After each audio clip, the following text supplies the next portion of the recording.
Hello, I'm film critic Jim McLean. And I'm filmmaker Adam Neeson. And welcome to a brand new episode of the NI Cine.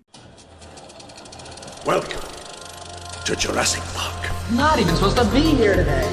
I'm just a fucked up girl who's looking for my own peace of mind. Welcome to the party, pal. I'll be back. I'll have what she's having. I'm gonna make him an offer again. Here's looking at you, kid. You're gonna need a bigger boat. All right, Mr. DeMille, I'm ready for my close-up. So hello, welcome to a brand new podcast. It's new, it's shiny. Adam Neeson hates the name, but it's the same old bastards. If you want to put money on the name being changed for the next couple of weeks, put me down for a tenner. Yeah, listeners, Adam does not like the new pod. So, for anyone tuning in for the first time, hello, welcome to the madness. For anyone who's been here over the years with the Banterflix podcast, the Cinecast, More Than Pixels on a Screen, Belfast on Screen for about a week.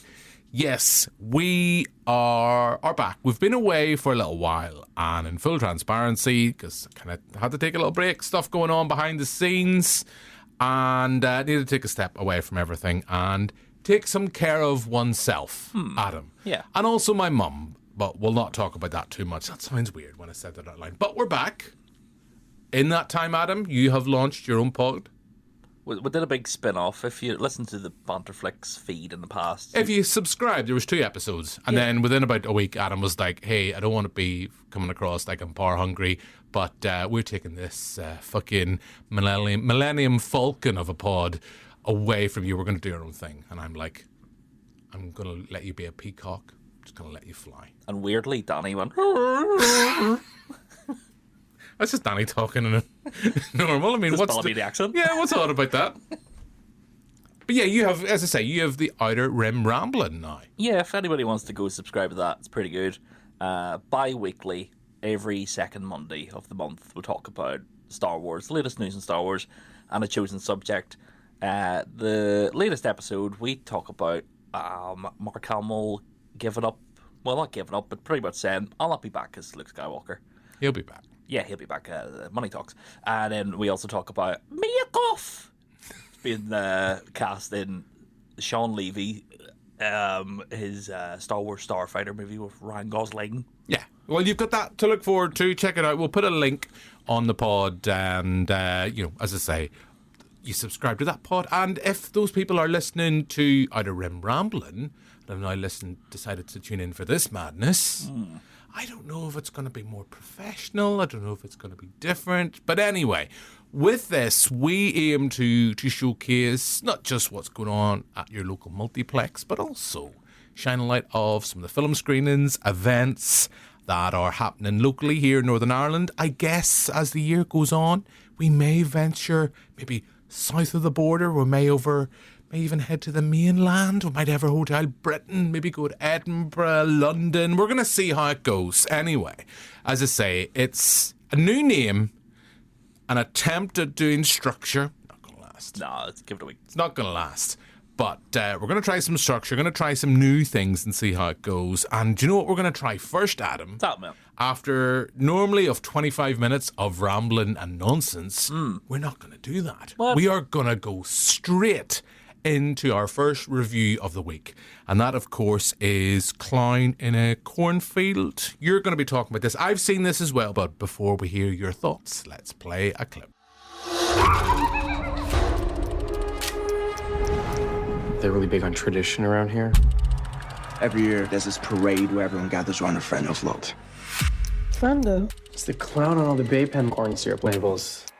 He's practically a local legend.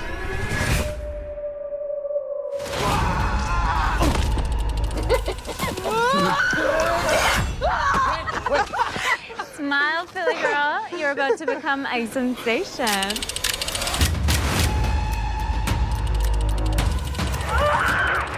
Be careful who you hang out with. There's some real weirdos at this town. So, Adam, that's a clip of Clown in a Cornfield.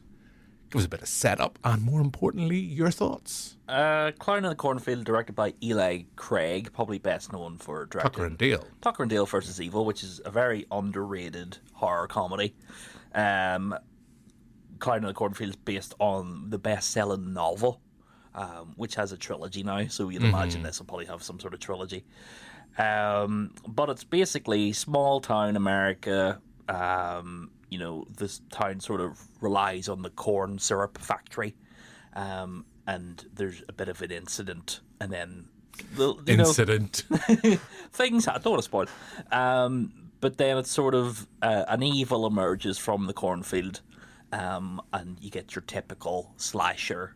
You get a new cinematic clown. And does he live up to the other cinematic clowns? Of course, everybody's favourite Pennywise. And now, which Pennywise are you going with here? We'll go Skarsgård. Okay. I do love a bit of curry, but only dip in my chips.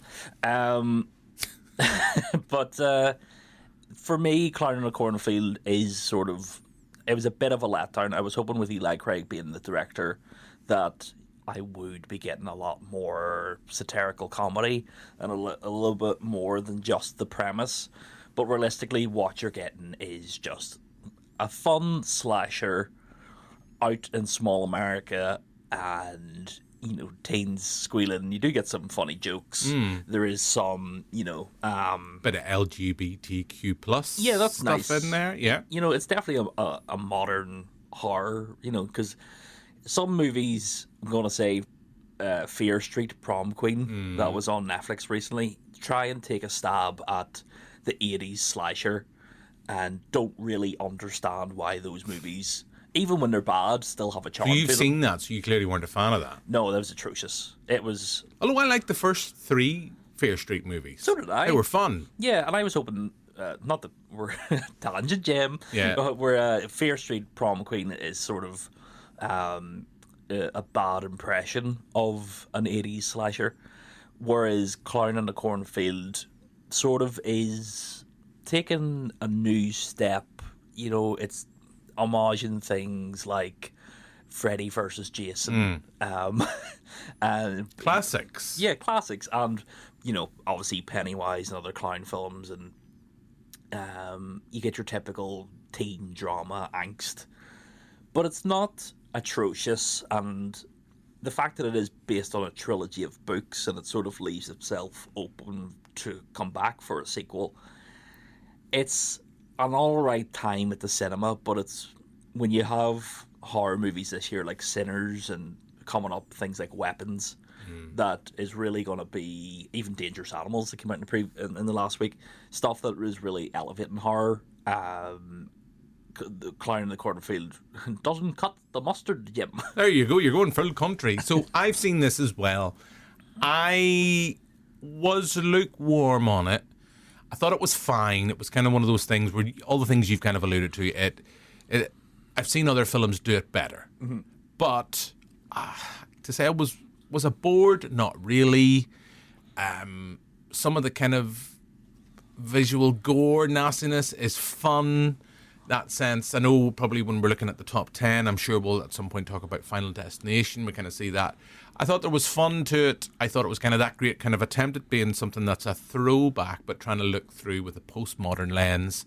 It was just the sense that it was like, it's fine. But here's the point I'm going to bring in, and I'm going to go off on a, ding, ding, ding, tangent, what we, new pod, same rules. I was thinking about this when I was watching it, and particularly afterwards. My lovely wife and I were discussing this. In that sense, I enjoyed it more than, say, the Terrifier movies. Yeah. Because as you know, in the previous guys of this pod, I'm not a fan of those films. They are nasty for nasty's sake, and I think it's a case of it tries to go over the top in terms of the gore and nastiness that we see on screen. And this, I think, is a 15. And when you watch it, I know Mark Kermode always makes the point now, it's like you're surprised now of what is a 15, where, maybe 10, 15 years ago, a film like this, well, maybe not an 18, but, you are surprised now that it's a 15 certificate.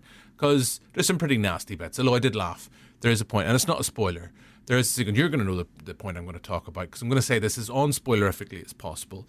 There's a moment, and it is near the finale, apologies, where we have a character who can't drive, or, the moral of the story is, other than everything with Clown in a Cornfield, that's how I learned to drive stick. Mm-hmm. And there's the sequence near the end where someone's driving towards someone who may or may not be a gribbly clown, and that clown is just kind of vaporized into pure kind of blood. And my lovely wife was like, who'd been watching it the whole time, and she's creeped out, she's terrified of clowns.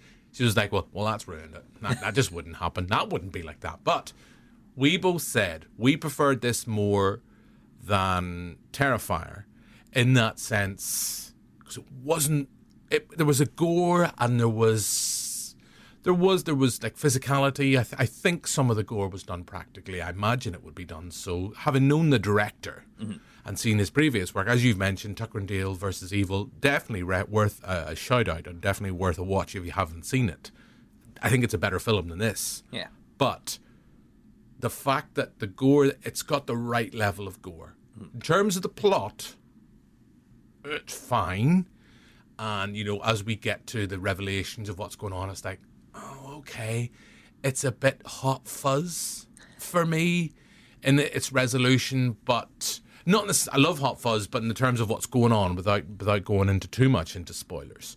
But I just went, I prefer this, and it's that sense of, I wish the Terrifier films had that restraint in terms of the nastiness, and I think I would be much more enthused about them than I am.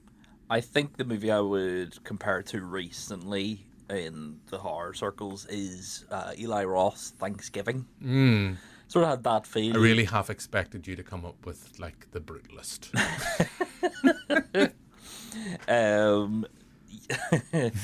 Adrian Brody just takes off his clown mask. It's me, time to build a weird building. Mm-hmm. And a 10-minute Oscar speech. Oh, I'm not finished. Okay, Adrian, calm down.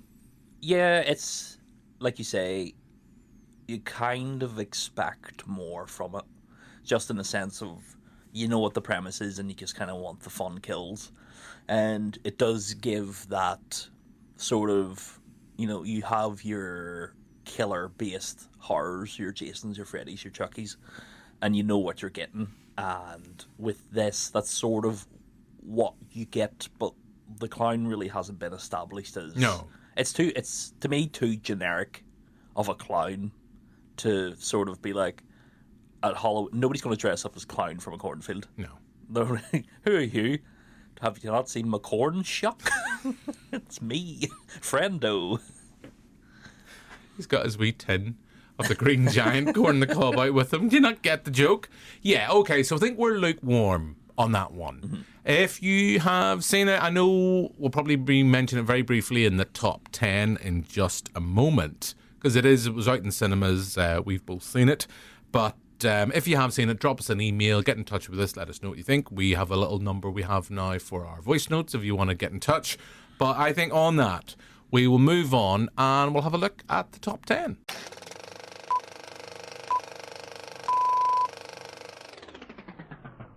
Okay, Adam, so top 10 at the box office. Now, with everything, the joys of doing the podcast does mean we are running a week behind.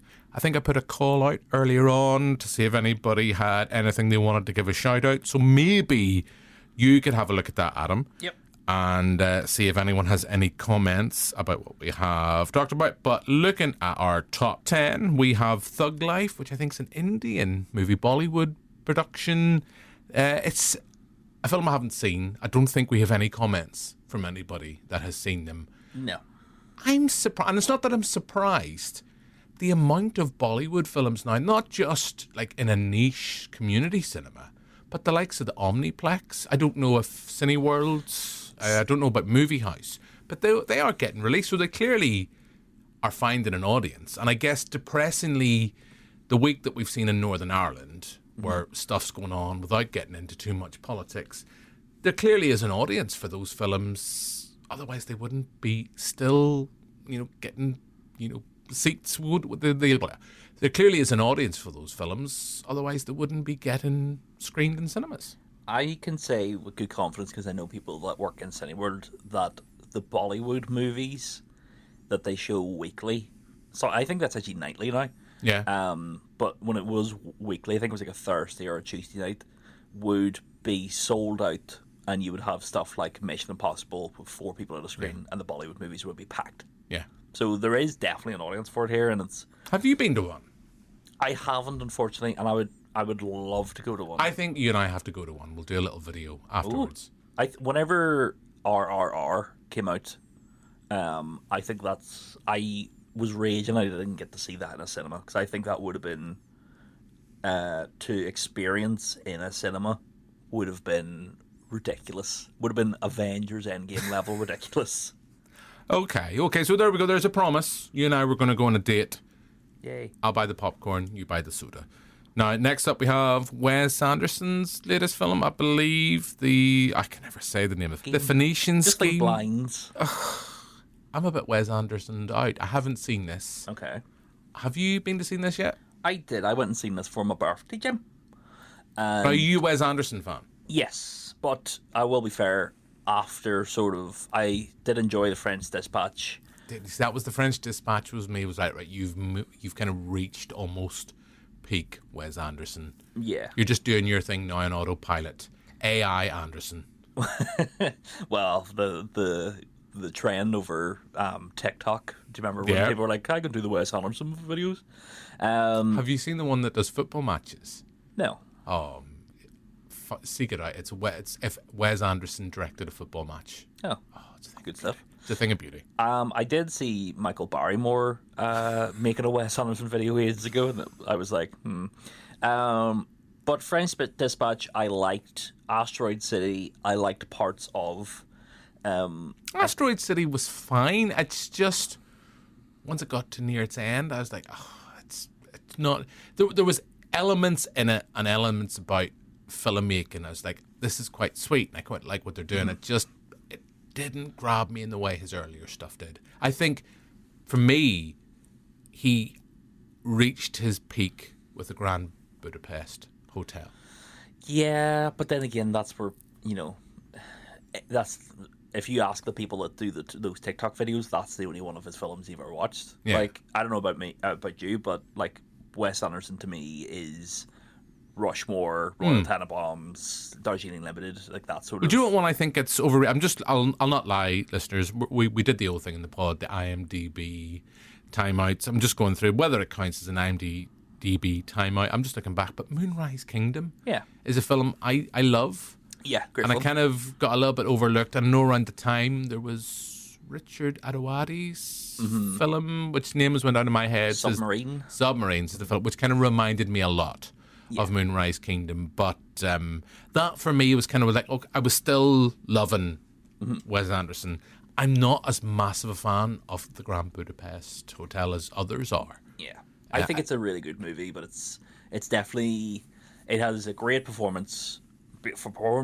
Ralph Fiennes and old Tony Ravioli as hero, I think are both fantastic. But it is one of those ones like you sort of wish he would go back to what he was before. Yeah, and it's funny you bring up Richard Ayoade because he is in the Phoenician Scheme. But I think the one thing for the Phoenician Scheme that elevates it over his previous sort of films is his introduction to Michael Cera, who in the Phoenician Scheme is fantastic. He feels like a Wes Anderson character, like Wes Anderson made him himself. And if they continue to make movies together, I think we're in for a good run of movies because Michael Cera in the film is fantastic. Yeah, I do like it. But also, Benicio is, and I can't remember the lady's name that plays the daughter of Benicio del Toro's character, but Mae McFetridge. Mae McFetridge is fantastic in the Phoenician Scheme. You can put me on a poster. Yeah, there we go. Adam Neeson loved Mae McFetridge in the Phoenician Scheme. So we've just talked about number 8, a new release, Clown in a Cornfield. You and I have both been a bit lukewarm, but we have contributed to the box office. So looking at it here, 350,000 first week. 305 cinemas, so a pretty big widespread distribution there, so rightfully so. now we kind of start to jump into the big heavy hitters. We have Peppa Meets the Baby cinema experience. Now, listeners, I want to fill you in. Before we start to record, Adam Neeson presented to me his new pyjamas. Yeah, I got bluey pyjamas. So I'm wondering, are you a Peppa Pig fan as well? I never grew up with it, so it just wasn't on my radar. Do you know what I do love, Jim? Peppa Pig sweets from Marks and Spencer's. They're not Percy Pigs. Is that what they are? No, you can get Peppa Pig ones, can you? Can you? Sure, maybe I'm just making it up. But here, Marks and Spencer's, get on it. Sponsor. I do like a Percy Pig now. Now, do you like the Percy Pig tails? Yes. Yes. I'd go through a wee packet of them. They do a peach flavoured one, which is very Moorish. I quite like, I am a sucker for the advertising at old Marks and Spencer's. And I want to clarify at this point, neither Adam and I were involved in the great big Marks and Spencer's hack. Well, speak for yourself. But I quite like how, like, say, St. Patrick's Day recently, they just kind of put out slightly different Peppa Pig, but it wasn't even, was not Peppa Pig, Percy Pig. And I think actually Percy himself, was not in any way different, just the packaging. And I was like, I'll have to get one of them. I'm a sucker for them. Yep. Apple flavoured. Do you know what I don't like, though?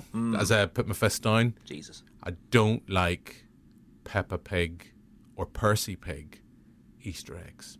No, what's do this? That. So it's like, it looks like, because everyone always thinks, so my mother-in-law, anytime she goes to Marks and Spencer's, comes back and go, here you go, son, there's a wee packet of Percy Pig. Thanks very much. So Christmas, she got me a big Percy Pig toy. I've had XYZ Easter. There's a big Percy Pig Easter egg. And it's not nice. It's that kind of like the pink coloured chocolate. It's not nice. Oh, I had, now where was it from? Might have been from Hotel Chocolate. I had some pink. How the other half? How did the poor live, Adam? Well, this was also from a mother-in-law, so right. It was some pink chocolate from Hotel Chocolate, and Jim, it was delightful. Was it? Okay, well there you go. You know, if you can afford it, listeners, go to Hotel Chocolat. Although they do nice ice creams. Oh, they do. Delicious. Hotel Chocolate. Sponsor. Marks and Spencer's, you want to sponsor us? We will eat all the ice cream. Don't have to pay us in money, just ice cream. I'll roll out of this studio a happy boy. I'll be like, the gremlin in Gremlins 2 when he just fills his stomach underneath the ice cream? That'll be me. I thought you were talking about sexy gremlin. No. I think I've put this before up on either our Instagram feed or something. I think we've put this before where someone made the point. It's like the best point of Gremlins 2 is when a guy just decides at the very end, I'm going to fuck the sexy gremlin. I think we've discussed that before. Anyway, moving swiftly on. I think now we get to Philip. I think I know we have a comment on. So we haven't seen Peppa Meets the Baby cinema experience. Has anyone commented on that one? No. No, sadly not. But now we get to Final Destination Bloodlines. So this has been out a couple of weeks now. Looking at it here, I think this has been out 4 weeks. Took 620 grand last week, so it's grossed by just under 11 million since its release. We've both seen this. I wasn't fussed, but I know someone who very much wasn't fussed was my lovely wife. And I believe we have a voice note from her. For Final Destination Bloodlines, I came out and said, it's 2 hours of my life I'm never getting back. It didn't stand up to the other movies. There was no prediction for the deaths that were going to happen. There was no links to, like in the previous movies, how they died, and like in the photograph one with the roller coaster and all that kind of thing. There was no way of knowing what was going to happen. I liked the idea of the bloodline thing, that it was all connected to one situation, like way back in the 60s, 50s, whatever. I didn't mind that part of it, but I just thought it was very kind of far-fetched. And then does that mean that the other movies are connected as well? I would be interested to know that. But yeah, I wouldn't watch it again. Yeah, didn't like it. Tell us how you really feel, Amber. I can also verify that as we walked out of the cinema screen, my lovely wife turned to me and she went, "What do you think?" And I always get that fear because if Amber really likes something, I really hate something, and we clash. And I'll say in a minute how I felt. But I was like, I don't know. And she literally went, "It's 2 hours of my life I am not getting back." So I'm a bit with Amber on this. I wasn't overly fussed on this. I thought it was okay. I've heard a lot of positive reviews for it. And you're nodding your head, so you have seen this. Yes. So are you more positive than my lovely wife? Not really. Probably more positive than the both of you, but also I wouldn't say it stands up with the greatest of Final Destination movies. 2. Well, I said this to you a couple of weeks ago when I seen you. Have you watched 2 recently? No, we did actually. We went and did a binge and rewatched them, and I thought it was fine. I think everyone just remembers the opening sequence. Well, yes, but like the whole it trying to tie back to Ali Ladder's character in the first one, it sort of gets a bit shit, and I think that's the problem, and also the advantage of Final Destination is that it's always trying to tie back into the premise of the first one, that they can see you have a premonition of what's going to happen, and to try and avoid that. And sometimes it's done really well, sometimes it's done really bad. Look at you, Final Destination 4. And I think that this doesn't really do anything new with the franchise. Well, I know, but it's like, if you're going to bring it back, have a really good catch. And I think they spent 45 minutes in an office and went, Bloodline? And I went, yeah, sure. It's, the people that survived. Tony Todd as a kid survived.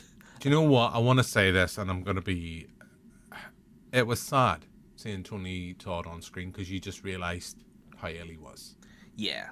I mean, lovely to see him and to have that final performance, because Tony Todd, I fucking adore just a presence. You talk about like Christopher Lee, all about presence. Tony Todd, great actor, but just presence. But it was just that sense. When you saw him, you just was like, yeah, you weren't well. Yeah, and the funny thing is, if anybody has played the new Indiana Jones game that's out on modern consoles, Tony Todd is the bad guy in it. Okay. And in one of the first missions, you have to punch the head of him. I was like, Tony. But that's why you never got past that mission. I can bring myself. I can't do it, Tony. But it's fun enough. I think it's been long enough since one of these movies has been in the cinema. It's a fun night out if you haven't experienced any of the other ones. The shock of how the people die can be fun at times. That was the thing for me that was gone this time, and I think they kind of know, and we talked about this with the Meg when it was out. Not the Meg, sorry, with Megan. Megan? The robot lady? Yeah, Megan. Skids in a bowl? Yeah. Yeah, we talked about this when Megan was out in cinema, when the fact that they kind of the scare factor's not there, so they're going to try and make it more fun and elaborate. I don't know. I think it's maybe the fact I find a lot of the characters really annoying. Yeah. And interchangeable and didn't care. Yeah, there's a couple of nice fun deaths. I mean, there's the death in the kind of the family involving a lawnmower. I think it's been heavily promoted. And it's great. A lot of the stuff, again, was done practically. There's a lot of schlonky CGI, particularly in the opening sequences, like in the 50s, 60s, as Amber said. It was fine. What I love about my lovely wife, she didn't enjoy it, but she didn't realise if there was another Final Destination, I know my lovely wife will be like, let's go see it. But that's the appeal to horror movies, isn't it? I it? guess so. It's sort of like, is Jason Takes Manhattan shite?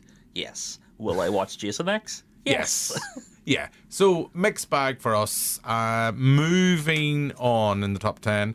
Just looking at here, we get into Karate Kid Legends. Seen it yet? Don't like the original Karate Kid movies. Shock. Wouldn't be watching this, so it's a big no. I kind of want to see it because I heard Mark Kermode talking about it and saying, look, it is exactly what it's a Ron Seal movie. You know what you're going to get. In the world that we live in right now, it's just one of those films that's designed to kind of put a little smile on your face when everything that's at stake is, Cobra Kai, Karate Kid, Dojo, whatever, all that stuff, Mr. Miyagi, when everyone wants to take over the kind of the Valley Karate Championship. I am someone who loved the first series of Cobra Kai, and then once it kind of went to Netflix, it went really buck stupid. It's like, right, all those kids just need to get put in prison for all that on-screen violence. It's just got silly and soap opera-y. The fact that you've got Jackie Chan there.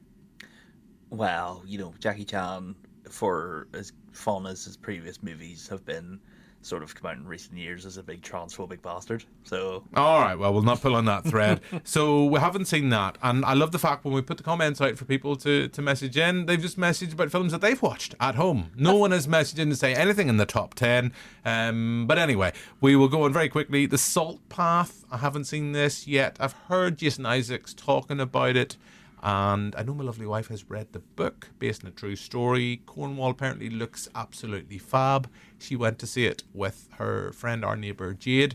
They both had a lovely little time out, but also had a big cry, and they thought it was lovely. Well, Jason Isaac, beautiful man. Hello, Jason. Ballerina, another new release this week. The Keanu Reeves John Wick movie that is not John Wick. Apparently is in for like 5 minutes and very heavily involved in the advertising. I'm going to see this at the weekend, so by the time this is out, I'll have seen it, and we'll be talking about it next week's pod. Have you seen Ballerina yet? No. You know what, Jim? This is going to be sacrilege. Ana de Armas, for as gorgeous as a woman she is, Tom Cruise loves her. I don't think she's a very good actress, so probably won't go to see this. I probably will go see it because it's Ana de Armas. Because you fancy her. What can I say? Many, many years ago, what was the film she was in? The Eli Roth Knock Knock? Knock Knock. Yeah. Woo woo wee wah. Number 2, and I'm gutted that I have not seen this at this stage as we look through our top 10. Mission Impossible, The Final Reckoning. I have asked the lovely Brian Mulholland to send us in a little voice note because I knew Belfast's own Mr. Cruise would have seen it. So let's play that. Hello, yeah, so it's Brian Mulholland here, filmmaker, Tom Cruise superfan, and I just wanted to talk briefly about the latest installment and final installment, maybe, of the Mission Impossible franchise. Seen it in IMAX, had an absolute ball, loved every second of it. It's just pure exhilaration, pure popcorn fun. I don't know if there's a better duo working in Hollywood today than Tom Cruise and Christopher McQuarrie. From casting to completion, they just seem to know how to entertain and how to do cinema properly. I mean, Tom Cruise is literally Mr. Cinema at the minute. He can do no wrong. And in a summer that we're about to see, you know, where we can believe a man can fly again, more giant dinosaurs and a fantastic family, I would argue, and I would be very surprised if I seen something on the big screen as exhilarating and as purely entertaining as the last installment of the Mission Impossible franchise. Superb. The cast are amazing. Once again, expertly edited by Eddie Hamilton, who is the GOAT in my opinion. I know there's been a bit of critique of the first hour, which seems like a summary of all the movies, but I understand why they need to do that, because unfortunately not everyone are cinephiles like us and go to see every installment. So if you didn't and you just wanted to walk in because you like the idea of the poster and Tom Cruise hanging off a plane, you kind of need a summary of where the characters got to where they get to. He is, I mean, I loved Jackie Chan in the 80s because I realised that he'd done all his own stunts and put himself in jeopardy, and that was one of the big attractions for me to become a Jackie Chan fan. And I literally think that's really why a lot of people have taken to Tom Cruise again in this part of his career. Highly, highly recommended. Hopefully McQuarrie and Cruise will come up with something even as good in the future. Two amazing set pieces in it. Submarine and the biplane had me on the edge of my seat, heart pounding. It's what cinema is supposed to be, pure enjoyment, and highly, highly recommended. I'm off now to hang from the end of the plane myself, because if Hollywood has taught us anything, it's to definitely try things at home. And hopefully the summer is as good as this one, and I'll see you in the movies. Bye. So, Brian, pretty positive about Mission Impossible, The Final Reckoning. You haven't seen this yet, have you? No, and it's one of those ones where I was actually planning on booking the tickets for like the opening night IMAX screening, and the plan sort of fell apart with friends, and then ever since then it's sort of the mixed reviews mixed with of nobody else to really go see it with. Jim, let's go for a hot date. Yep. Has sort of just led to me not seeing it. Yeah, I would like to see it on IMAX. I think that's probably the best way to do it. Yeah, I think the downside for me is now, by the time this is out, How to Train Your Dragon probably is going to be on the IMAX screen here in Belfast. I don't know if Cineworld alternate the IMAX films. I'm not sure. I think this kind of tends to be a block booking. And this kind of happened with the first Mission Impossible film. Was it Oppenheimer came out, or there was something came out around the time the first Mission Impossible, and then it got bumped out of the IMAX screen, and I know Tom was not too happy about it. But the first part of this final installment in the series underperformed slightly. I thoroughly enjoyed it. For me, I know Joe Mc Elroy has seen it, and I think he's pretty positive about it from memory, from chatting to him briefly. But I know we're going to hear from Joe in just a moment, but we haven't had a chance to speak to him about this film. I think when I was speaking to him briefly, he was pretty positive about it. I still think the Henry Cavill Mission Impossible Fallout, I think for me is the high point of the series. Yeah. Just for Al Henry's his big sexy guns. But the top film at the box office is Lilo and Stitch, the remake that we all knew we needed. It is out in 3 weeks on nearly 700 screens, as is Mission Impossible. Looking at it here, 3 weeks, it's grossed over 30 million. Looking at it, it's outgrossing Mission Impossible. It's on 21 million. But what I'm noticing here, because you have seen this, and I know you and Heidi have seen this, and I think we have a voice note, from your lovely fiancé. Yes. I really liked Lilo and Stitch. I thought the girl that played Lilo was really, really good. The CGI was quite good in it, I think. And I just really enjoyed the whole experience at the cinema, and I think they stuck to the original well, but they didn't do it too much. There was enough variation that it felt like a different take, but it didn't feel like it wasn't Lilo and Stitch. So overall, I enjoyed it. So that's Heidi talking about Lilo and Stitch. I think you have differing views in this film. Yeah, Heidi's very positive on it. I sat through the movie sort of, it's one of those, like earlier in the year I watched Snow White and the Seven Dwarfs. I know, but like to be fair to it, for as bad as the acting was and for as horrendous as the CGI was, it felt more cinematic than this did. This sort of feels like a carbon copy of the animated film without... Yeah, I haven't seen it, but they've cut stuff out of the animated feature that's not here. But yet it's longer. Yeah, like they take out a villain. There's a lot of the message from the original film about like family and stuff sort of gets muddled, and Vin Diesel just surfs by family. And it's just he still loves Elvis, right? For one scene in the credits. Okay. And when I say scene, I mean like montage, quick scene. All right. Whereas like that's a big thing. Like he puts his finger on the record and Elvis plays out of his mouth, but it's never to the point of like he loves that.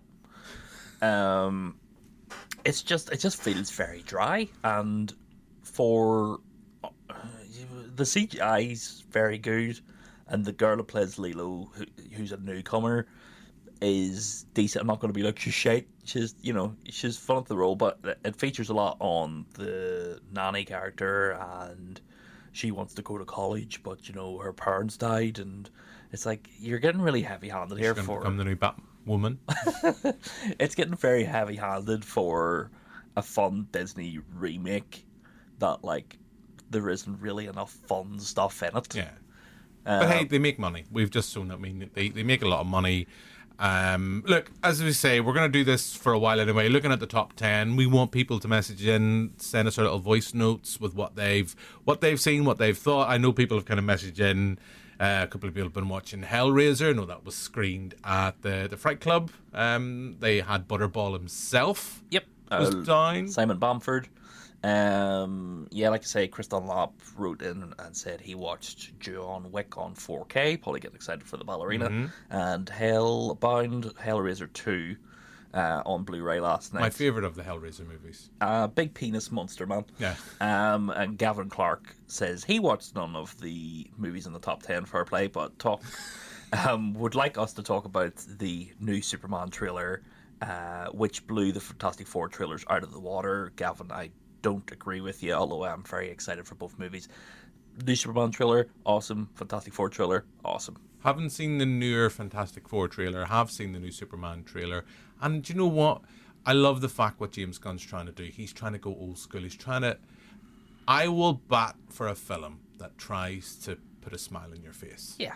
And I think by the looks of this film, going to try and do that. We can't review it till we've seen it. The trailer looks fab, without a doubt. So we'll wait till it's out. The tickets have went on sale. Tickets for both movies are on sale right now. Yeah, and I know that I think they've been really positive with the ticket sales for Superman as we go to record. I don't know about Fantastic Four. I know Thunderbolts, #, the New Avengers. I think the schemes. I think it's a fine film. Has underperformed for the MCU, but people aren't talking about. It's weird. People aren't talking about it in the same sense that they were talking about the Marvels. Oh fuck! It's going to destroy the MCU. Yeah, it's. Both Fantastic Four and Superman crashed the ticket websites in America for the demand of the tickets. Okay. Fantastic Four was the highest pre-sale tickets, and then Superman has taken it over. So, do you know what, Jim? Even though if people are like, well, I want to watch this or I want to watch this, I'm just glad we're going to have a good film summer. Get bums on seats. And guess what, Jim? Next week, I'm going to the premiere of Jurassic World. Nice. So I'll talk about that next week. Moving on to something that is out now, and that, of course, is the new How to Train Your Dragon. I thought it would be a chance for us, as we like to do here on the pod, to showcase local talent. So Zara Jackson, who was an assistant script supervisor on the project, she's going to be coming in, Adam. She's going to be coming in to talk to us. Before we talk to Zara, let's play a clip of the film.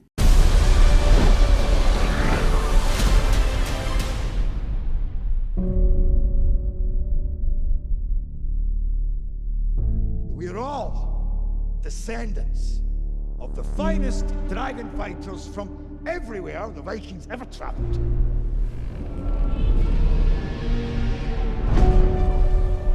These beasts are a threat to all of our lands. It's time, Hiccup.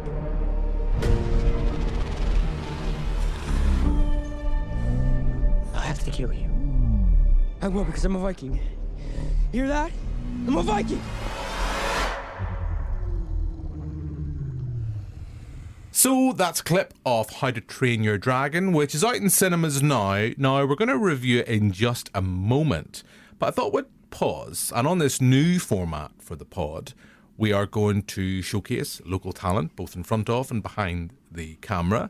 And since this film's out, and of course we're a Northern Irish podcast, How to Train Your Dragon, you may have noticed the remake was pretty much 90% filmed here. So of course, therefore, we are biased and we are claiming it as our own. But we have with us now Zara Jackson, who was involved in the project. And Zara, more importantly, as we kick everything off, before we get into talking about your role on the feature, is Toothless nice? Oh, Toothless is very nice. What are they like behind the camera? So they actually had puppets. So it was like puppeteers doing all of the movements of the dragons and the different creatures, which was amazing because I think it gives the actors more to play with.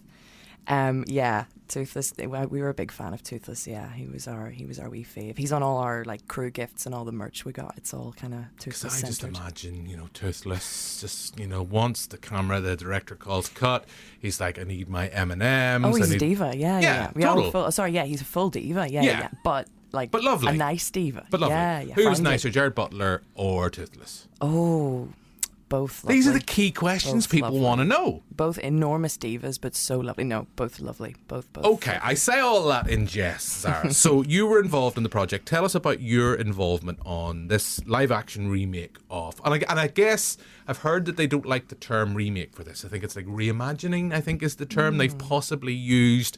We have the same creative force in terms of the director. I think there's some other people involved on the first time, the feature, which makes me feel really old. 2010? I think so. The animated film was out originally, so what's that, nearly 25, 15 years, if I can do some maths, makes me find terrible. I got an A-level in maths. But, so the animated original was out 15 years ago. Now we have this reimagining, as we've said, was filmed pretty much like 99.9% here, I believe. You can clarify that. But tell us a wee bit about your involvement on the project. Yeah, so I was the assistant script supervisor. So the script supervisor was Lizzie Pritchard.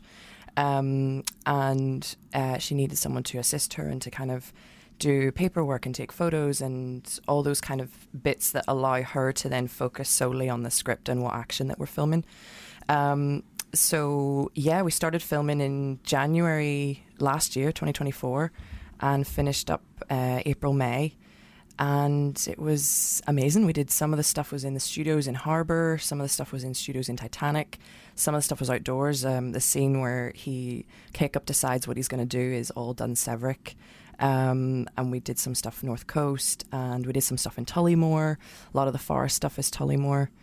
And yeah, the studio builds were amazing. The sets were incredible. It was every day on set I was just grateful to be there and be working on such a large scale thing. And all the crew were amazing. People from all over the world. Look at her beaming, Adam. It was just the best. I had so much fun on it. Because we've had you on the TV show before. I don't think we've had you on the pod before. I think we had you on like the kind of Zoom kind of remote version of the pod during lockdown and its previous guys. But anytime I kind of see you on social media or you've talked about this project, kind of, as I'm saying, you can hear it coming through. You've been really positive about this. Mm-hmm. So you've clearly had a fab time. And I guess we're going to be discussing it in just a moment. Not in front of you, Zara, but we will be discussing it. But you do see that coming through. It is a lot of fun to see. And I know it's out in release now as we record. I got to see it a couple of weeks ago at a press screening. I know there was a family event down at Cineworld a couple of weeks ago now. A couple of people at Q Radio where I daylight as a news presenter. They've been really positive about it as well. And I think key thing there is younger audiences as well have really responded to it from what they've seen.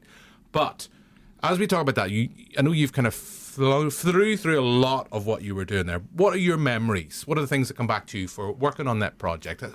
I always say this to directors, anybody that when they're involved, and you see the closing credits that are coming down. And for us, those are just lists of names. But for you, those are people you've worked with and people that you've had the pleasure to meet with, some of them from here, some of them from further afield. And the whole idea of this kind of current guys of this podcast is to champion people like you. We always talk about the director. We always talk about the editor. All those other people that make up and make, as Simon Brew says, it's a miracle that movies get made. You're part of that miracle. I know that's cheesy, but hey, I'm a cheesy guy.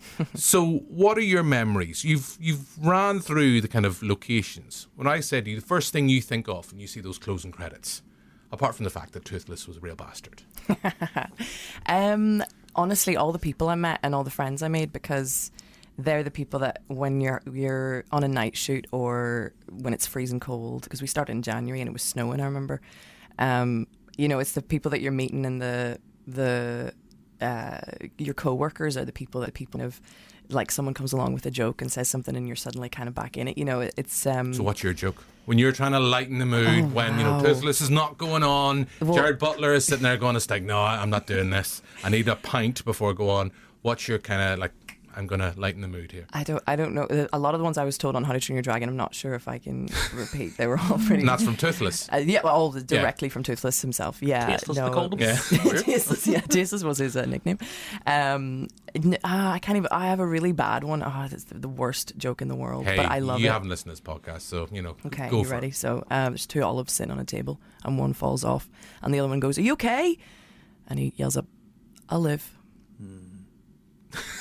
We got a from Adam. I don't know if that's an approval from Adam. Or despair. I don't know if that's kind of like, that's a clever joke. Well, it took him a minute. It's so clever that it kind of works, think about it. And he's like, I'm going to put this into my stand-up Years later, routine. no, next week, he's going to be telling everyone that joke. He's going to be down at Lavery's. on the mic. We're talking about this project, I know, but talk about some of the previous features, because I guess the whole point of this is to champion, as I said, people behind the scene, but also how far the scene has evolved here. Mm-hmm. For people who maybe just go, oh yeah, filmed here, but for you, because the last time we were talking, I think it was Dungeons and Dragons, which is a film I loved, and we had you on, and you were kind of showing some of the lovely the mementos you got, and shared your memories like you've done with this. But what are some of the previous projects you've worked on? So yeah, D&D was one of the biggest ones. That was 2-3 years ago, 4 maybe years ago now. I think, things like Game of Thrones obviously trained up a lot of crew here. Things like City of Ember, Your Highness, was where a lot of people that I'm meeting now on sets that are really HODs or really, really talented, far on in their career people. They've all sort of started on those things, trained on Game of Thrones, because it was like 8 or 9 years of that. And then, getting features made here.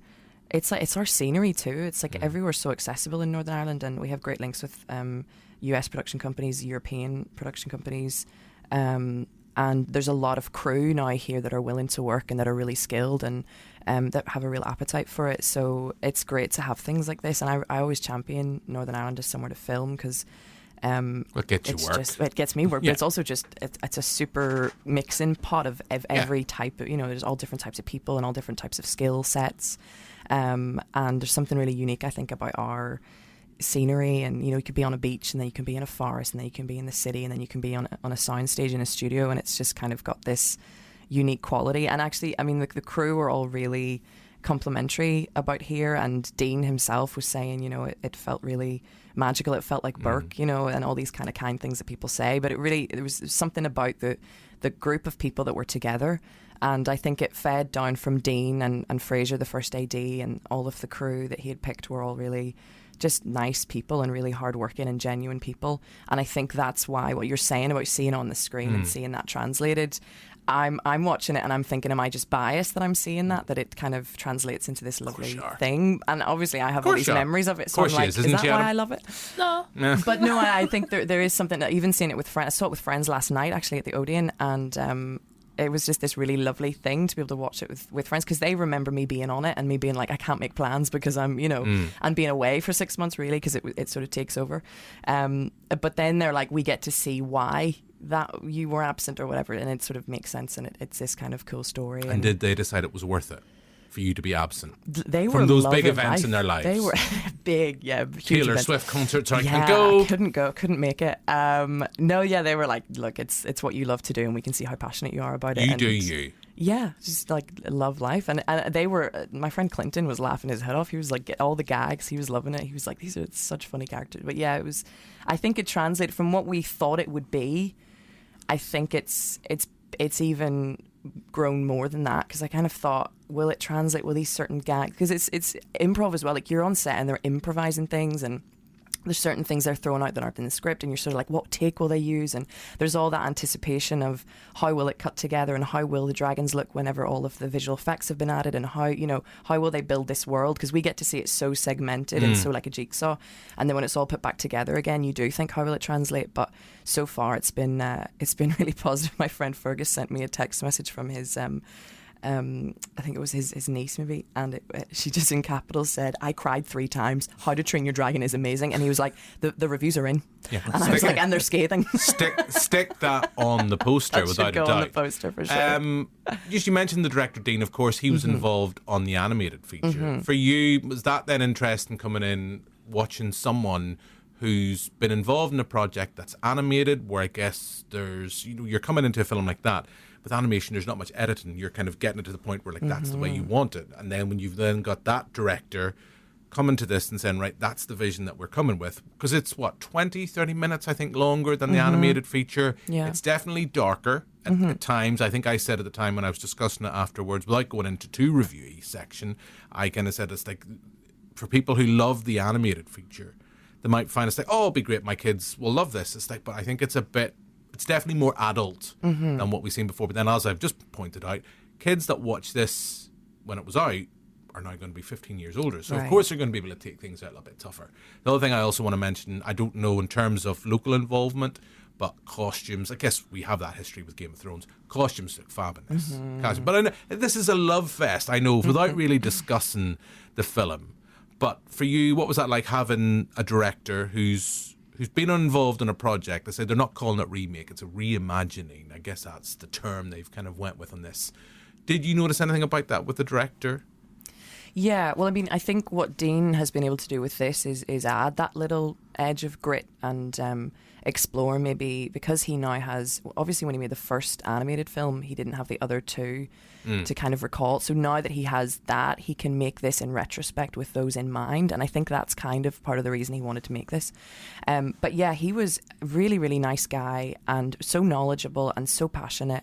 And I went up to him one day and I said, how does it feel to see all of these people, building? Because I think we were doing the scene at the start where they there's a contraption that Hiccup has, and I think we were doing that where he sort of brings it out and starts to set it up. And I said, how do you feel about seeing this now in reality rather than being an animation or being something computer generated? And he was like, yeah. Jesus, Adam Zarek, it's really deep. Oh, yeah. This first day I met him, yeah. I went up and I was straight in there. Yeah. Didn't hit him with a WhatsApp. Yeah. But he said, What'd you have for breakfast? No pleasantries. No. He did say, he was like, one of my favourite things about cinema is I go to see a film and then I go home and I watch the behind the scenes and I'm so fascinated by that. He said, being here feels like I'm living the behind the scenes. And that's something I love, the behind the scenes of things and how things are made. And obviously I get to see that on set. But he was like, it's like I'm living that now. And I said, I did actually ask him what's the what are the differences? And he just said pace. He said like animation is glacial. It is such a slow process from when you're in a room and you're maybe drawing that day and then you're maybe going and storyboarding and then you're maybe doing something with effects. He said it's such a slow process. This feels so much quicker. Like we're getting so much done in a day. Like we're getting like pages done in a day and it's so quick, and he just couldn't believe the pace of it. I think that was one of the biggest things he'd said. But yeah, he was really, I mean, people talk about their director and say how, but he was such a nice guy, really friendly. And I think that he did have to say after Zara came up to him that one day, he's like, never let her near me ever again. Please, security. Yeah.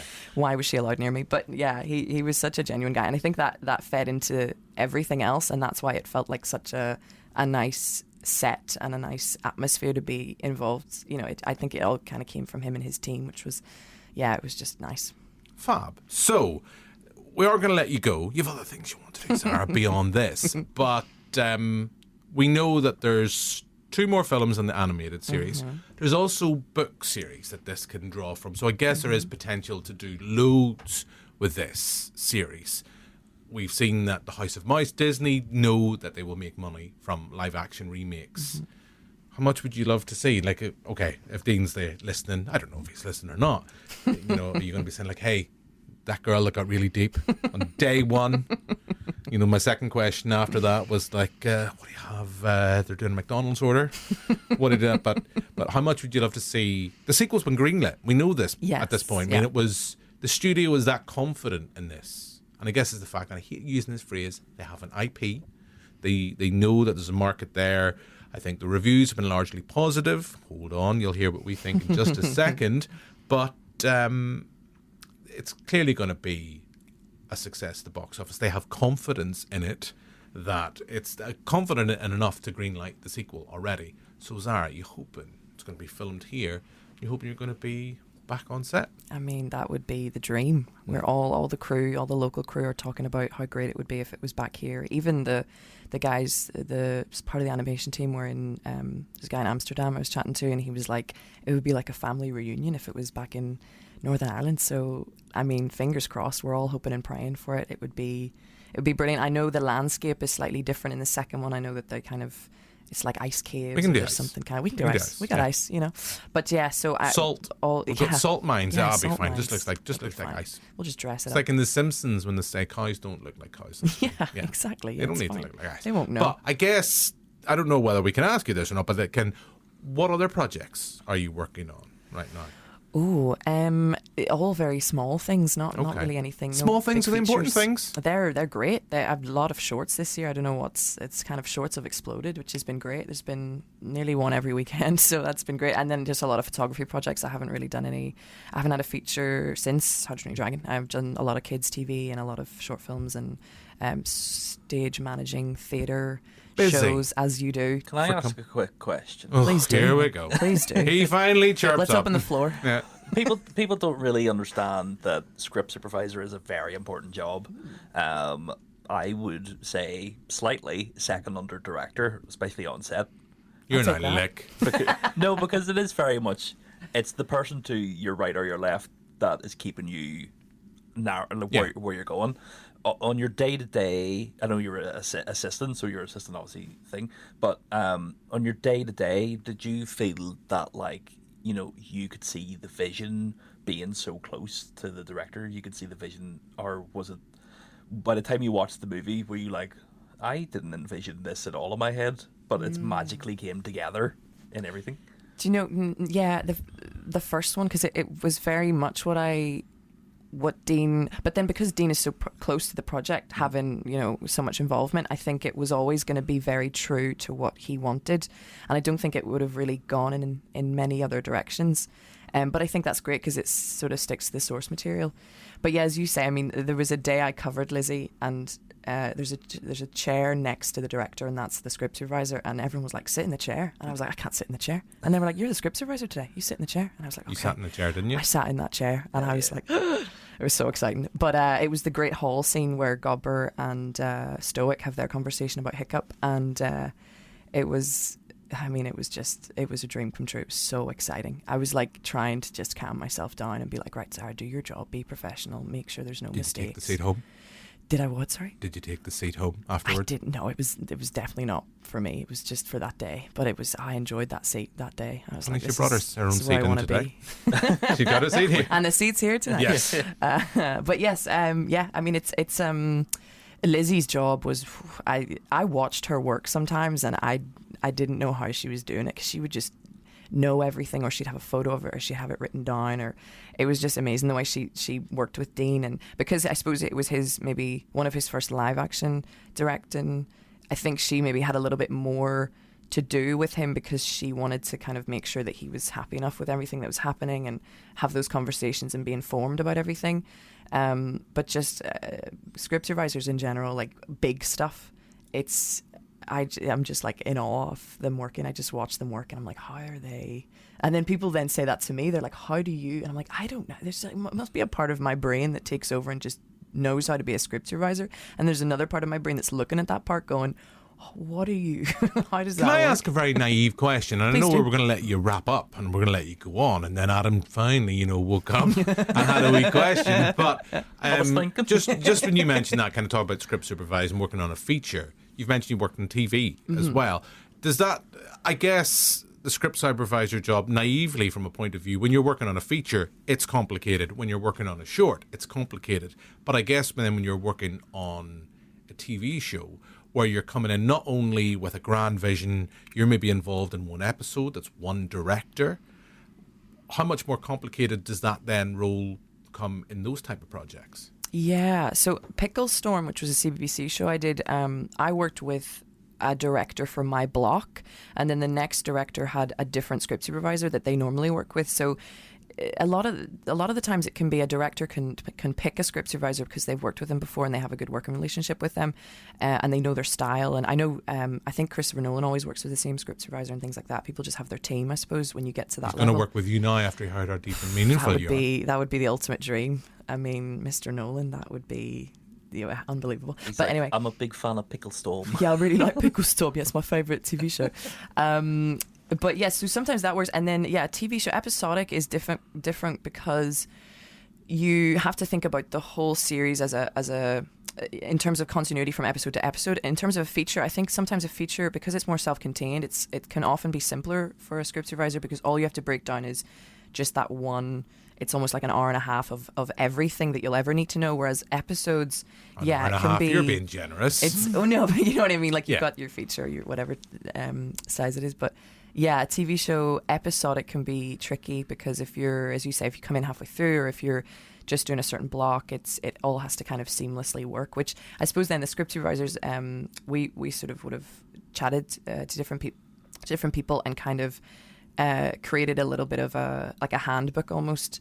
And then whenever someone else takes over, whenever I step in, then they kind of hand that over to you and you kind of take it on. And things like returning TV, like Holby City and things like that. I remember I talked to the script supervisor that worked on that. R.I.P. And she said, I know, it's gone. Don't Isn't it talk, awful? my mum's still upset about it. So is mine. My mum don't. loves Holby City.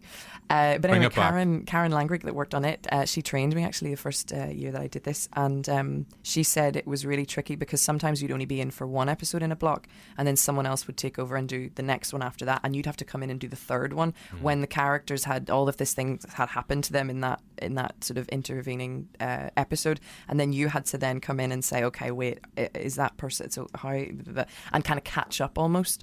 So there's a lot of communication and a lot of people keeping in touch with each other and creating continuity across work but also episodes. So yeah, TV and film, very different. Shorts then, they're also very, they can be different too because there's a sort of a finite amount of time that you have to tell a story in, and you want everything to visually look good because people are going to pick it apart a little bit more because you're kind of all eyes are on it. And everything, commercials, I've done commercials too, and they're totally different because it's very much branding and marketing and, you know, getting a product across. And so yeah, it's very, every project is so different, but I think that's why I like the work so much because it's so varied and everything is always there's always new things you're learning every time, which is it's great to have that challenge. Fantastic. Well, as we say, Zara, thank you very much for coming down. As we say, How to Train Your Dragon is out in cinemas now. We shall let you go off, and on that note, we'll play another clip from the movie. The moment we've all been waiting for. I just gotta pick a spot for my statue. It's so much bigger from down here. Can you guys believe we're actually standing here? This is where Chief Greybow will sue the Whispering Death. Yeah, and it's where Chief Toughnut will say everything else. Watch and learn. Man, I can't wait to get some legendary war wounds. Yeah, like a nasty gash right across my face. Call me boring? Boring. But I'm just excited to see some real, live dragons up close. You know, I could do without the permanent injuries and... Oh, where's the glory in that? Yeah, it's only fun if you get a scar out of it. I know, right? Pain. Love it. Oh, great. Who let him in? I guess Daddy pulled some strings, huh? Aren't you two like a little old to be here? Ouch. What did you say, Woman Serpent? Yeah, touchy subject. I've flunked dragon training a few times. It was 4 times, actually. Yeah, and it's called being held back, as in too valuable to let go of. Okay, so that's another little trailer from How to Train Your Dragon. So we didn't want to review the film in front of Zara because she would be biased and she would be saying how wonderful and amazing that it was. She was very enthused about the film, wasn't she, Adam? Yeah, it's, I suppose, like being so close to it and being a big franchise, it's very exciting to be on a set of that magnitude. Yeah. And it's a franchise that has proven with its original animated trilogy that it's beloved at this point. Yeah. You haven't seen this, I have, so guess we'll tread carefully with this review. So I will say from the get-go, I went to see this, I was very sceptical because like all, as I've previously mentioned, we were talking about Lilo and Stitch. I'm not a fan of the current trend for live action, kind of for a studio dipping back into its own back catalogue, say, well, we've got a recognisable IP, well, let's either remake it, rehash it, prequel, requel, whatever we're going to do. The thing that surprised me the most is that, 15 years have passed, and it doesn't feel like 15 years since I remember... I don't remember going to see How to Train Your Dragon in the cinema, possibly a press screening, but then Banterflix, it wouldn't be. Banterflix has only been going, 10 years or so. So I don't think it would have been that. If I went to see, I think I would have saw this at home. And I have a soft spot. You've seen the animated version? Yes, I've seen all 3. Seen the first one in 3D in Movie House Dublin Road. Rest in peace. R.I.P. It's a fun film. Yeah. It's a fun film. And here we have the director of that project coming on board. We have Jared Butler, who was, of course, the voice of Hiccup's dad in the animated original. He's back now doing a live action turn. There are other people behind the scenes on the first project that have come back to work on this. I went in, as I say, very skeptical, going, I'm going to know this and I'm going to know all the plot beats. And that is true. I did know all the plot beats. But there was a point where I was sitting down on the IMAX watching this a couple of weeks ago where I just forgot about all my grumbles and just sat and went, it looks fab. You know, on the big screen, as we mentioned there with Zara, costumes look fab, visual effects look fab, Northern Ireland scenery is a real testament to, and it complements the feature. I mean, as we mentioned there with Zara, I do hope the sequel, which has already been greenlit, I hope that it is going to be filmed here as well. It's a bit tougher and grittier in terms of the first one, because the first one is, it's not cutesy, but it's a friendly feature. It's a kid-friendly film that you can watch. Toothless is cute. The dragons, the other dragons, some of them are scarier than others, but they're not.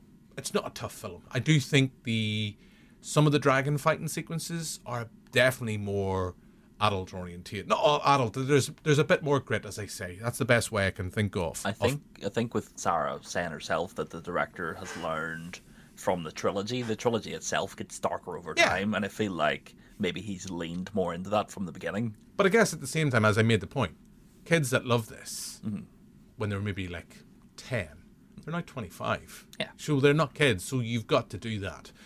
It looks fab, really well. I love the fact that you have a central character in Hiccup, and I guess that's true about the animated feature as it is about this version, who's someone who saves the day, but is still true to himself.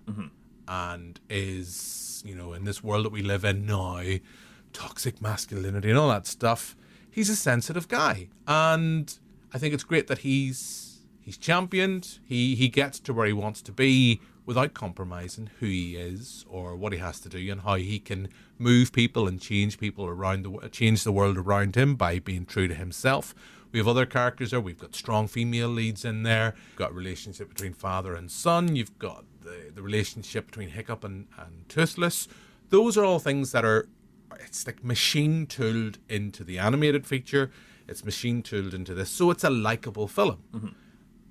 I'm being positive about it, and I know this is going to sound like I'm being down on it. I am still, the person that I am goes, whatever they've spent on this, how many million, hundreds of millions, and I know it's great that people like Zara are working on those projects and that you see every penny on screen. My own thing is that I wish that investment was in something new, because you've seen with the success of a film like Sinners, and I know it's tangent, I'm jumping around the place, but you look at a film like Sinners, okay, it borrows very heavily from Dusk Till Dawn to say it's an original creation.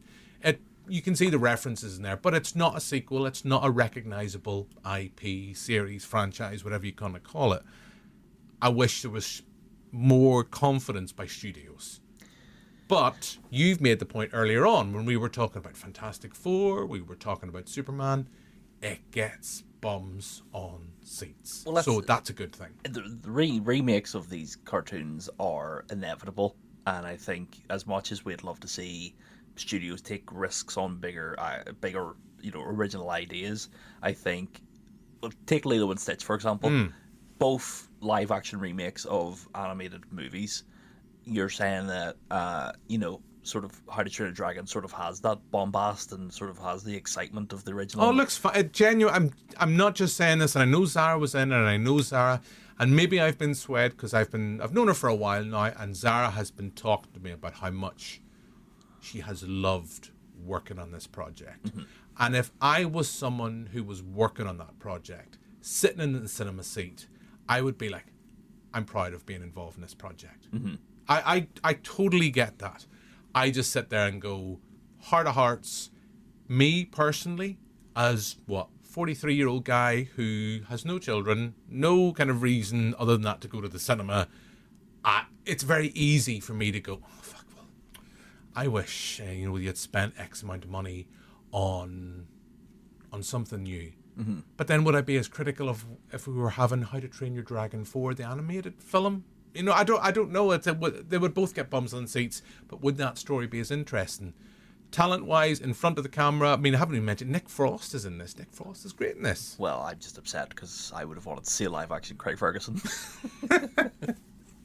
But yeah, it's It's a lot of fun. I enjoyed it more than I thought I would. Mm-hmm. And I remember saying it came out to the press girl that was there, and she asked, what do you think? And I kind of said pretty much what I've said here. All the things that I love about the animated film are still there. I think it's got a bit more teeth, no pun intended, with poor old Toothless in the visuals. And I will say this, if you're taking younger viewers, well, I'm going to say this, that's what I thought. Connor Brennan, who's one of the presenters here at Q, took his 2 young kids to the IMAX. Nothing. And I'm sitting here going, again, as the person in the room here, not a problem. I don't know, Adam. I don't think you're a parent. Well, neither do I. I don't know. I know we've known each other for a while. We've just never talked about it. But I'm kind of going, all of this is... It's when you think about what the cinema's like, it's loud, it's bright, it's big, particularly on an IMAX screen. I was like, oh, there's a bit more kind of like... With these sequences, particularly the big Gribbly near the end, without going too spoilery. But I thought, I was like, oh, some of our younger viewers might be scared by this. Connor and I were talking about, kids loved it. I think, kids these days... they're tough. They love Five Nights at Freddy's. They love Dead by Daylight. They love Pennywise the Clown. I think it's kids... Georgie? Hello, Georgie. Kids like us that were hiding behind the sofa at Daleks. Kids like me who had to be removed from the cinema... Because you put your pants... Well, probably. Had to be removed from the cinema when to see Ghostbusters 2. Figure? A child? Fuck no! Actually, key point, as, Jim McLean, Old Story. New podcast, Old Story. Technically, it was the Scoleri brothers that terrified me. Oh, yeah. Yeah, because I would calm down, and then they just boomed out on screen, and I was like, fuck, no, I'm out. left all my toys in the cinema. But yeah, maybe that's just me. Have I sold you in going to see this? Sarah, yes. Yes. I think I was going to see it anyway because fiance loves How to Train a Dragon, and cynical me was like, they're only making the live action remake because there's a new theme park open with the thing. I mean, being made in Northern Ireland isn't a selling point to me, but... It does get bums on seats here, because I think with The Northman, I remember when it was out, I remember one of the busiest screenings I had seen at Lisburn Omniplex. Of course, other cinemas are available. And it's like, I haven't seen that in a while. And a lot of people, I don't think they were involved in the project, but it was like local angle. I guess it gets picked up local it gets more attention on local media, all that kind of stuff. So there's more notoriety about it. I think I'll definitely go see it. It's one of those... They're going to make a sequel. May as well go see this. And like I said, with Fantastic Four and Superman, I just want to go to the cinema to see something fun. And, Mission Impossible, probably going to be good. Lilo and Stitch wasn't great. This will be good. Summer films, Jurassic Park. It's turning out to be a good year. Yeah, and I want to pull up in threads. I love the way you're like, I haven't convinced you to go watch it, but Zara did. All right. Oh, because all right, mate. Because you said, it's not great, whereas Sarah was all smiles about it. Yeah, all right. I will remember that one. She also then. slipped me a tenner. Yeah. Give me 20 quid just to get her on. Anyway, right, okay. So those are films that are out on the big screen. Let's move on, wrap up this week's show. The lovely Joe Mc Elroy has a roundup of a couple of events that are happening here in the next few weeks across the province. Here are 2 or 3 events that have piqued his interest. Hello everyone, it's Joe here. I'm here to tell you all about some of the upcoming screenings, both local and not so local, taking place in our way country, to keep you informed of the local cinema scene. So the first one that I have for you today, it may be a bit biased on my part, as it comes from our very own Victoria Brown with her Rue Morgue Film Club. Now, just to give you a bit of background on it, it has been a film club that's been running for a few years now, and it runs on a bi-monthly basis in the Sunflower Bar in Belfast. And the whole thesis, as it were, behind the screens is that they would screen public domain horror films, and it's all for a good cause as they raise money for local charities. Now, I've been to a few of them in the past where the likes of Carnival of Souls, House on Haunted Hill and City of the Dead have been screened. And I always found, it's a great atmosphere there and it gives everyone a great opportunity to see some hidden gems or have a bit of a laugh at some of the more clunkier films that are on show. But there's always a charm to it and, it always helps with a wee drink or two from the bar itself. So, this particular screen that's taking place this month is on the 18th of June, which begins at 7 p.m. sharp, as it is a double bill. And the double bill in question revolves around 1950s sci-fi B-movie horror. And the particular screenings that are taking place this month are Teenagers from Outer Space and Fiend Without a Face. So, based on these titles alone, you know what you're going to get. It's going to be clunky. It's going to be ridiculous. It's going to be absolutely fun. So why the hell not take yourself down to the Sunflower and bask in the glory of Red Fear and a drive-in atmosphere in the comfort of the Sunflower Bar. Now, just as a reminder, tickets are £3.50 and can be found through the link on the social media pages or the Facebook pages, the Instagram pages, all the pages that the children are talking about these days. And they can be bought through the link there. But alternatively, you can buy the tickets on the door on the night, but just beware, if they do sell out, you may not be able to go. So get on the website and get booking.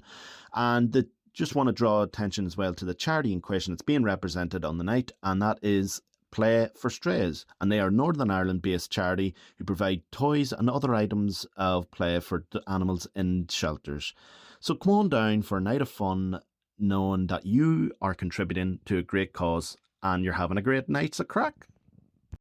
So next, I'm going to keep her local with the next one, as I want to draw attention to the latest in the Voyage of the Band series that has been taking place at the wonderful Accidental Theatre, which has been conducted by our friends at Cinepunkt. So far, they've screened a lot of controversial and banned films that have been banned here in Northern Ireland over the years, such as James Whale's Frankenstein and Ken Russell's The Devils. And with these screens, you don't get the film. No. You also get a discussion afterwards about the films themselves, why they were banned, why they've drawn controversy over the years. And these are conducted by members of Cinepunkt as well as guests that they invite for the night. This month is an absolute classic that they're screening. It is the highly controversial A Clockwork Orange.